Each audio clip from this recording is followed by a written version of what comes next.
السلام علیکم دوستوں، امید ہے آپ سب لوگ خیریت سے ہوں گے۔ بات کریں گے حج کے بارے میں۔ یوم عرفات ڈے، حج کا خطبہ اور اس کی ٹرانسلیشن۔ اس سال 2020 کو 30 جولائی کو عرفات ڈے کے موقع پر حج کا خطبہ ہوگا۔ جتنی بھی ٹرانسمیشن ہوں گی وہ 10 لینگویجز کے اندر ان کی ٹرانسلیشن کی جائے گی۔ عربک ہے، اس کے بعد انگلش، اردو میں کی جائے گی۔ ملائی جو لینگویج ہے ملیشیا میں بولی جاتی ہے یا کسی اور کنٹری میں بولی جاتی ہو، جہاں جہاں سمجھی جاتی ہے اس ملائی میں ہوگی۔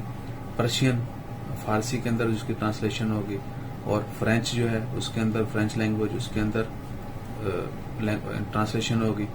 ماندرین چائنیز جو ہے لینگویج اس کے اندر ٹرانسلیشن ہوگی۔ ترکش جب سے دلس ارتگل وہ ڈرامہ آیا ہے، الحمدللہ بہت زیادہ الفاظ جو ہیں ترکش کے وہ بھی سیکھ لیں، لیکن زیادہ نیگیٹو ہی سیکھیں، کیونکہ انسان نیگیٹو چیزوں کو جو ہے بہت تیزی سے سیکھتا ہے۔ انشاءاللہ اچھے الفاظ جو ہیں وہ بھی سیکھ کے آپ سے شیئر کریں گے۔ رشین لینگویج میں کی جائے گی ٹرانسلیشن، اس کے علاوہ اور ہساوی اور بنگالی میں، بنگلہ دیش میں جو لینگویج بولی جاتی ہے ان لینگویجز کے اندر ان کے ترجمے کیے جائیں گے۔ So it's very good.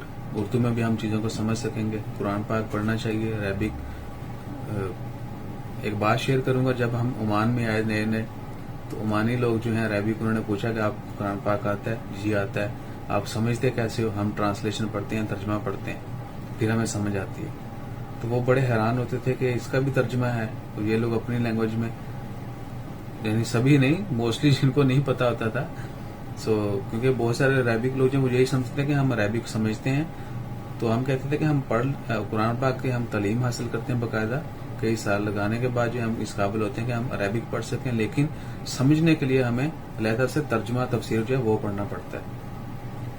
اسی طرح عربک لینگویج میں ایسا نہیں ہے کہ وہ سبھی لوگ جو ہیں ان کو پتا ہوتا ہے قرآن پاک کے ہر الفاظ کا، قرآن پاک کیا کہہ رہا ہے، لیکن ان کو بھی تعلیم کی ضرورت پڑتی ہے۔ وہ مزید، یعنی عربک تو ہے لیکن آگے عربک کے اندر ہی وہ مزید جو ہے تعلیم حاصل کرتے ہیں قرآن پاک کے مکمل جو ہے تفسیر اور اس کو سمجھنے کے لیے۔